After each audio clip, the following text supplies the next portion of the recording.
Hola a todos, soy Debbie Monblat. Bienvenidos sean a un nuevo episodio de Etzlil en el Medio Oriente, el programa donde aprenderemos en términos simples a entender el complejo Medio Oriente. Hoy, este episodio nos obliga a mirar el mapa de una forma distinta. Vamos a hablar de un fantasma que ha vuelto a la vida. Durante siglos, si querías lo mejor del mundo, la seda más fina, las especias más aromáticas, el papel o la pólvora, tenías que mirar hacia el este. Y existía una red de venas comerciales que conectaba la China imperial con el corazón de Europa, pasando obligatoriamente por el Medio Oriente. Y esta la llamamos la Ruta de la Seda. No era una sola carretera, sino un sistema nervioso de rutas terrestres y marítimas que hizo que ciudades como Bagdad, Palmira o El Cairo fueran las metrópolis más ricas y vibrantes del planeta. En aquellos tiempos, el Medio Oriente no era la periferia, era el centro logístico del mundo. Ser el intermediario entre China y Occidente era el mejor negocio de la historia. Pero esa importancia no duró para siempre. Hoy, China ha decidido que es hora de reclamar este legado y revivirlo bajo el nombre de la Franja y la Ruta, Belt and Road Initiative. Beijing está invirtiendo billones de dólares para que todos los caminos vuelvan a conducir a China. Y una vez más, el Medio Oriente está en el centro de este tablero. ¿Y por qué China necesita tanto esta región? ¿Cómo están jugando los países árabes a dos bandas entre Washington y Beijing? Hoy vamos a analizar el pasado, el presente y el futuro del dragón en el desierto. Para entender por qué China está obsesionada con revivir la ruta de la seda, hay que entender por qué murió la primera. La ruta original floreció durante 1000 años. Fue el vehículo de la globalización temprana. No solo viajaba mercancía, viajaba el budismo, el islam, las matemáticas y lamentablemente también la peste negra. Pero en el siglo XV algo cambió. La era de los descubrimientos llegó. Cuando los navegantes portugueses y españoles, como Colón, descubrieron América y con ello que podrían llegar a las especias rodeando África o cruzando el Atlántico, la ruta terrestre se volvió obsoleta.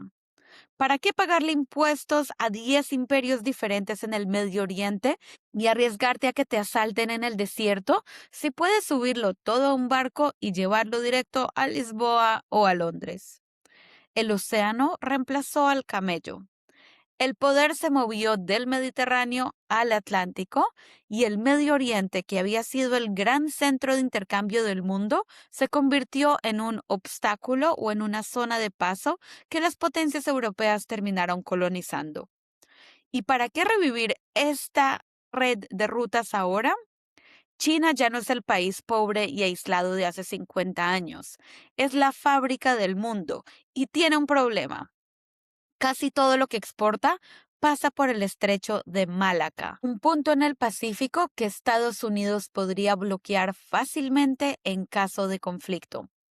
China necesita seguridad energética y rutas alternativas, y al reconstruir la ruta de la seda, China no solo vende productos, sino que está comprando influencia y asegurando que nadie pueda cortarle el suministro de energía que viene precisamente de Medio Oriente.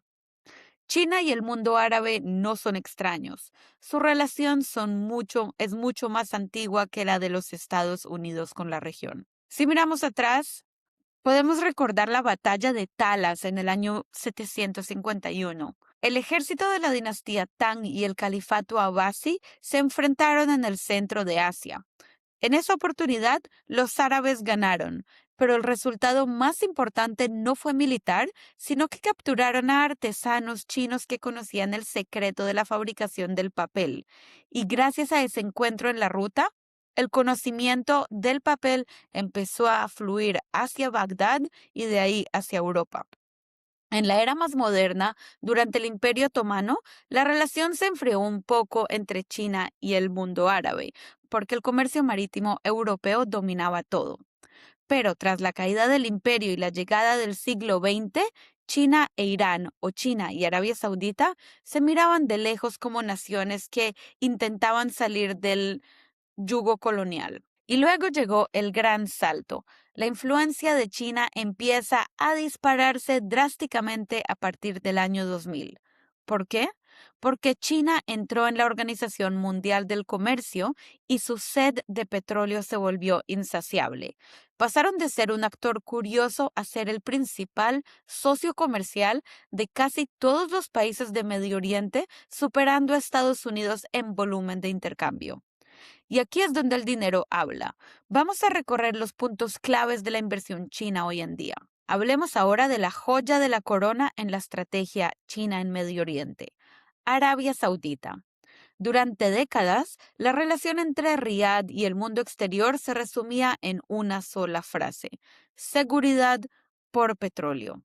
Estados Unidos garantizaba la supervivencia de la monarquía y a cambio los saudíes mantenían el flujo de crudo y el petrodólar.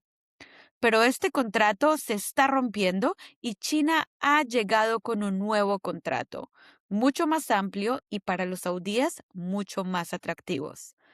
Es cierto, China es el cliente número uno de petróleo de Arabia Saudita. Beijing compra más del 25% de todas las exportaciones de petróleo saudí. Pero aquí está el truco. La relación ya no es puramente transaccional. Ya no es solo yo te mando un barco cargado de crudo y tú me mandas una transferencia.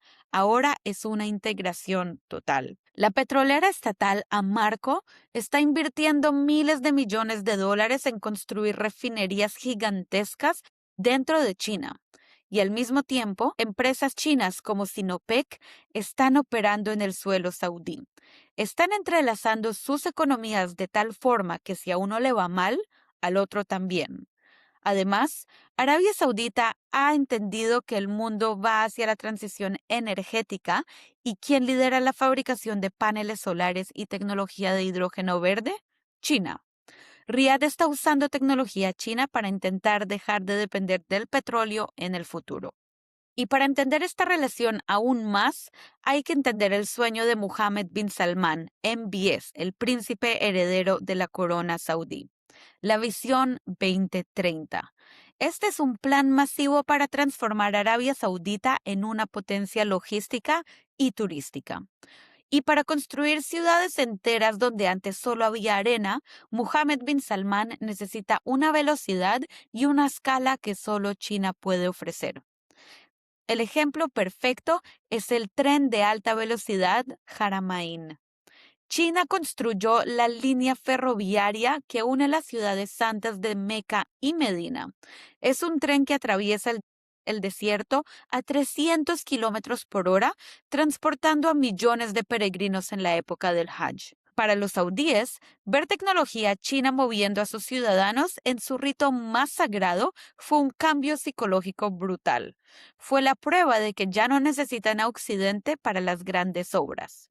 Y también podemos hablar de NEOM y la línea. El megaproyecto de NEOM, esta ciudad lineal de 170 kilómetros de largo que está construyendo Arabia Saudita en la mitad del desierto. Allí las empresas chinas no solo ponen el cemento, están poniendo también la inteligencia artificial, los sistemas de vigilancia y la logística submarina. Beijing está ayudando a construir el futuro de Arabia Saudita desde las bases más importantes. Y aquí es donde la tensión con Estados Unidos llega a su punto de ebullición. Washington le ha pedido a Riad que no use la tecnología de Huawei para sus redes 5G, argumentando riesgos de espionaje. ¿Pero qué hizo Arabia Saudita? Ignorarlos por completo. Huawei no solo es el proveedor de telefonía, sino que es la columna vertebral de Internet en el Golfo. Los saudíes ven la tecnología china como más barata, más rápida y sobre todo sin condiciones políticas. China no les pide reformas a cambio de instalar antenas de 5G. Para Riad, la soberanía tecnológica significa poder elegir a China a pesar de las amenazas de su aliado histórico, Estados Unidos. Finalmente, hay que hablar de la diplomacia. En marzo del 2023, el mundo quedó en shock cuando China medió el acuerdo para restablecer relaciones entre Arabia Saudita e Irán. Durante décadas, se pensó que solo Estados Unidos podía sentar a los actores de la región en una mesa. China demostró que, al ser el principal cliente de ambos, tiene una palanca económica que Washington nunca hubiese creído que China tendría. Y para los saudíes, China representa un mundo multipolar. Ya no quieren que su seguridad dependa de un Congreso en Washington al 100%. China les ofrece estabilidad, inversión y respeto a la forma de gobierno monárquica. Es una relación basada en pragmatismo absoluto. Tú necesitas energía para crecer y yo necesito infraestructura para modernizarme. Hagamos negocios y no nos preguntemos cómo manejamos nuestras casas. Esta alianza es el pilar de lo que llamamos el giro al este. Mientras Estados Unidos intenta reducir su presencia en Medio Oriente para enfocarse en el Pacífico, China está llenando cada uno de estos vacíos muy rápido con cosas como fibra óptica, vías ferroviarias y contratos petroleros. Y ahora, una de las cosas más importantes es que existe la posibilidad de que Arabia Saudita empiece a aceptar el yuan chino por petróleo. Y de hecho, de esto se trata el spin-off de esta semana. Si quieren entender las razones y cuáles serían las consecuencias de que Arabia Saudita empiece a aceptar el yuan chino por el petróleo, vayan y escuchen el nuevo episodio de Tzlil en el Medio Oriente.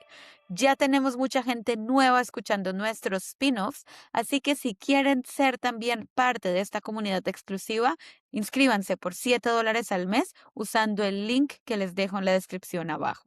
Ahora hablemos de China e Irán. Si la relación de China con Arabia Saudita es sobre ambición, su relación con Irán es sobre supervivencia. Para entender el papel de China en Teherán, primero hay que entender el concepto de máxima presión.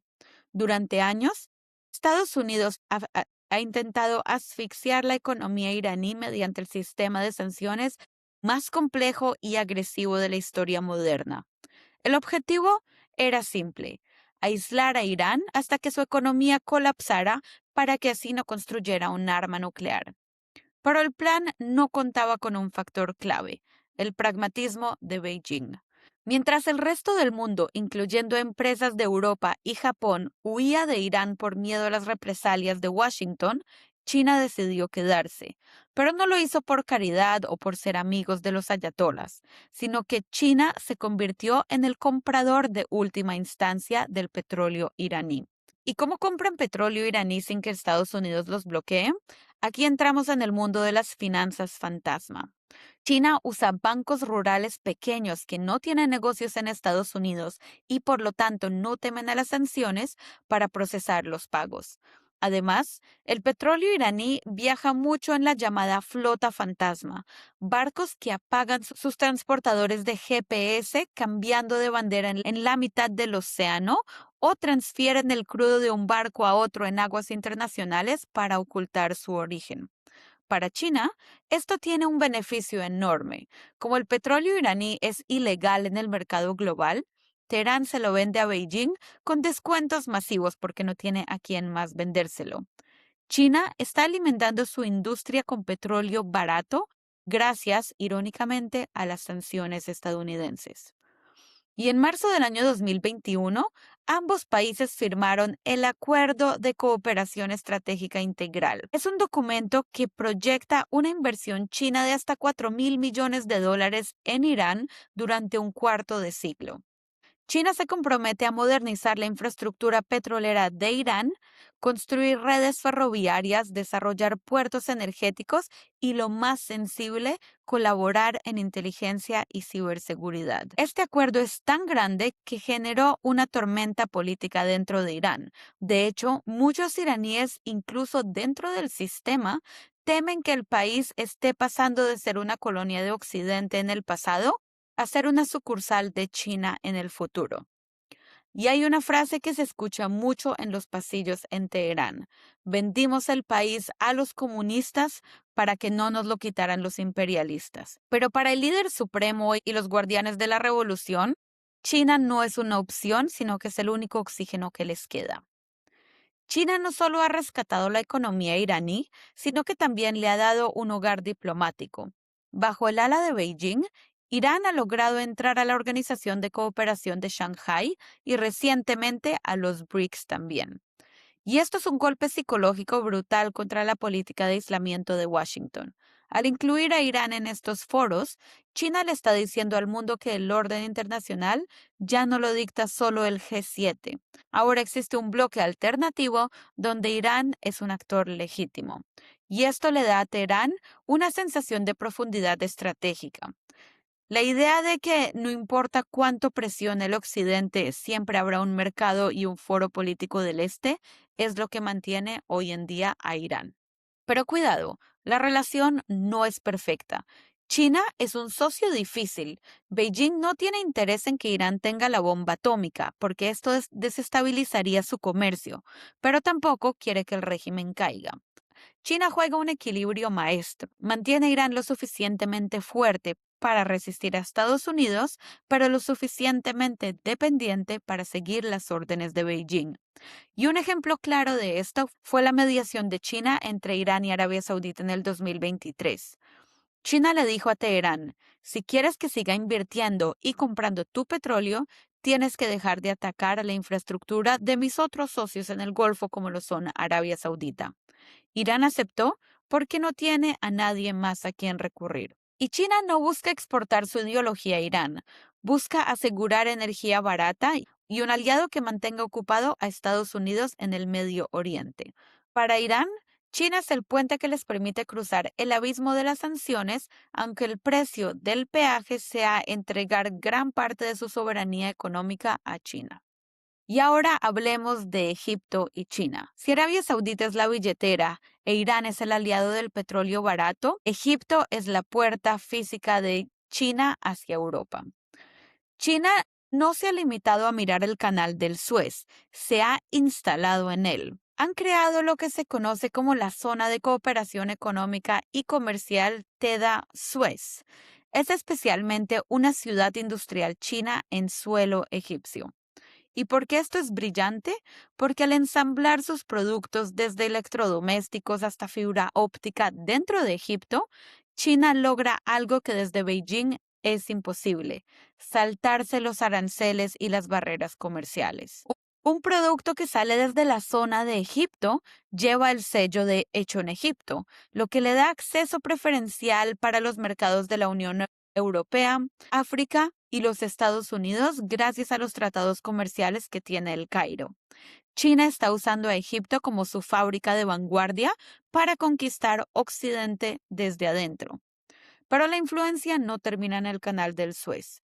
Si viajan unos kilómetros al este del Cairo, verán surgir del desierto a la nueva capital administrativa de Egipto, un proyecto de proporciones faraónicas. ¿Y quién está construyendo el distrito de negocios y la Iconic Tower, que va a ser el edificio más alto de África? Empresas estatales chinas. Mientras que los bancos occidentales dudaban de la viabilidad de este proyecto, China llegó con los créditos y las grúas. Para el presidente egipcio al-Sisi, China es el socio que no hace preguntas incómodas sobre la política interna y que entrega obras gigantescas en tiempo récord. Sin embargo, hay un pero. A diferencia del Golfo, Egipto no tiene petrodólares de sobra. El país está profundamente endeudado y gran parte de esa deuda es de hecho con Beijing. Y esto pone al Cairo en una posición muy delicada. Necesita a China para modernizar su infraestructura, pero corren el riesgo de caer en la trampa de la deuda, donde el control de los activos estratégicos como partes del propio canal del Suez podría terminar en manos chinas si los pagos fallan. Y Egipto es, en resumen, un puente logístico. China pone el capital y la tecnología para que el canal del Suez deje de ser solo una vía donde pasan barcos y se convierta en un centro de producción global controlado ¿por quién? Por China. Y ahora hablemos de Israel. Si Egipto es el puente físico de China, Israel es su puente tecnológico. Pero a diferencia de otros países, aquí cada dólar que viene de Beijing es vigilado con lupa por la Casa Blanca. Israel se encuentra en una situación de hijo atrapado en el divorcio de sus padres. Necesita la infraestructura china para crecer, pero no pueden permitirse enfurecer a su socio militar, Estados Unidos. El punto de fricción más grave, de hecho, es el puerto de Haifa. En el año 2021, la empresa estatal china Shanghai International Port Group inauguró una terminal de contenedores masiva en Haifa con una concesión para operarla por 25 años. ¿Y por qué esto es un problema? Porque Haifa es el puerto donde suele atracar la sexta flota de los Estados Unidos. Y Washington ha sido tajante aquí. Temen que China utilice la tecnología del puerto, como sensores, cámaras y el control de datos, para espiar los movimientos de los buques de guerra estadounidenses. Y el mensaje de Estados Unidos a Israel ha sido casi una amenaza. Si los chinos están mirando el puerto, nosotros dejaremos de usarlo. Y por eso Israel ha tenido que crear comités de seguridad especiales solo para asegurar que la infraestructura china no comprometa a los secretos militares de su aliado en Washington. Pero Haifa es solo la punta del iceberg. China se está entrelazando más y más en la infraestructura israelí. Hablemos, por ejemplo, del tren ligero de Tel Aviv. Una gran parte de los túneles y las estaciones de la línea roja, la columna vertebral de transporte de la ciudad más importante a nivel económico de Israel, fueron construidos por las empresas chinas. También hablemos de otros túneles y puertos. Empresas chinas excavaron los túneles del Monte Carmel y construyeron el nuevo puerto de Ashdod. ¿Y por qué Israel elige a China para hacer estas cosas? Por la misma razón de los demás: velocidad y precio. China puede entregar un túnel o un tren en la mitad del tiempo que una empresa europea o estadounidense, pero además, China tiene un hambre muy grande por la tecnología israelí. Beijing ha invertido miles de millones en startups de ciberseguridad, inteligencia artificial y biotecnología, áreas en las que Israel domina como nadie. Y para Israel, el juego es bastante peligroso. Bajo presión de Washington, el gobierno de Israel tuvo que crear un mecanismo de supervisión de inversiones extranjeras para bloquear a China de sectores sensibles como la defensa o las telecomunicaciones como el 5G. Israel intenta convencer a China que pueden ser socios en agricultura y transporte, mientras le asegura a Estados Unidos que nunca le van a dar la llave de la tecnología militar. Es un acto de equilibrismo extremo. Israel sabe que su seguridad depende de Washington, pero su modernización logística en el siglo XXI parece hablar mandarín. Y aquí llegamos a la pregunta del millón. ¿Cómo pueden todos estos países de Medio Oriente ser amigos de ambos al mismo tiempo? La realidad es que los países de Medio Oriente están aplicando una política de no alienación 2.0. Lo que ofrece Estados Unidos es seguridad militar. China no tiene bases militares masivas en la región, ni garantiza la defensa de Arabia Saudita o Israel o los Emiratos Árabes Unidos. El paraguas de seguridad sigue siendo estadounidense. ¿Y qué ofrece China? Dinero sin sermones. China no te pregunta por los derechos humanos, no te importa si eres una democracia o una monarquía absoluta, ni no se mete en tus problemas internos. Para ellos es puro negocio. Y habrá otra pregunta que ustedes estén preguntando. Bueno, puede que los dos países sean amigos de las dos potencias, China y Estados Unidos, pero ¿por qué China y Estados Unidos toleran esto de que los países de Medio Oriente sean amigos de los dos? Estados Unidos lo tolera porque no tiene otra opción. Si presiona demasiado a los saudíes o a los emiratíes para que expulsen a China, estos se lanzarán por completo a los brazos de Beijing. Estados Unidos prefiere un aliado que coquetea con China a un enemigo que se alía con ella. ¿Y por qué China lo tolera?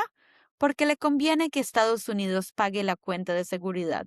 Beijing está feliz de que Washington gaste billones de dólares patrullando los mares para que los barcos chinos cargados de petróleo viajen seguros. China es el free rider de la seguridad en la región. Y para cerrar, quiero que vuelvan a esa imagen inicial de las caravanas de camellos en la Ruta de la Seda. Después de que murió la Ruta de la Seda y durante 500 años, el Medio Oriente fue una zona que el mundo rodeaba o explotaba.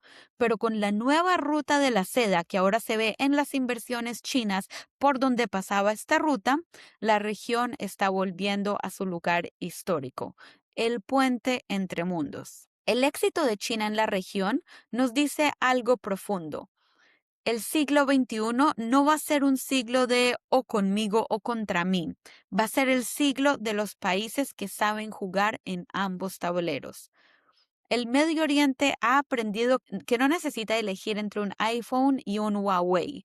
Puede tener ambos, siempre y cuando sepa gestionar la sed de energía de uno y la necesidad de seguridad del otro. La Ruta de la Seda ha vuelto, pero esta vez no viaja sobre camellos, sino a través de cables de fibra óptica, trenes de alta velocidad y contratos de gas natural. Y en este nuevo gran juego, el Medio Oriente ya no es un peón, es nuevamente el tablero. Muchas gracias por escuchar. Espero ahora vean una imagen más completa y clara sobre la influencia china en el Medio Oriente y cómo está reviviendo la Ruta de la Seda en versión moderna.